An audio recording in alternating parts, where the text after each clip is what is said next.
শুক্রবার ঢাকায় নিযুক্ত বিভিন্ন দেশের কূটনীতিকদের সম্মানে ইফতারের আয়োজন করেন সরকার প্রধান তারেক রহমান। রাষ্ট্রীয় অতিথি ভবন যমুনায় এই আয়োজনে হাজির ছিলেন বিভিন্ন দেশের হাইকমিশনার এবং রাষ্ট্রদূতরা।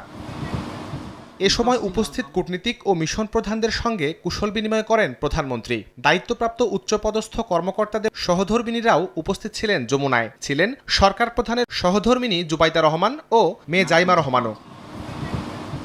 উপস্থিত অতিথিদের সামনে সংক্ষিপ্ত বক্তব্য দেন তারেক রহমান। তিনি বলেন, মানবাধিকার সুরক্ষা, মত প্রকাশের স্বাধীনতা রক্ষা এবং সহনশীলতার সংস্কৃতি গড়ে তুলতে প্রতিজ্ঞাবদ্ধ BNP Sarkar.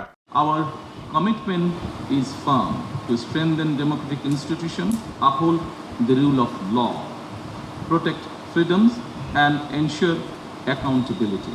We are equally committed to safeguarding human rights, protecting freedom of expression and fostering a culture of tolerance. রোজকার সাধারণ খাবার এখন হবে অসাধারণ। প্রাণ স্বাদের মশলা, স্বাদ বাড়ায়, ঘ্রাণ ছড়ায়। সরকারের সব স্তরে দুর্নীতি মোকাবেলায় পরিকল্পিতভাবে পদক্ষেপ নেওয়ার কথা জানিয়েছেন প্রধানমন্ত্রী। We recognize that public trust depends on transparency and integrity, and we will take firm measure, try our best to combat corruption at all levels of governance.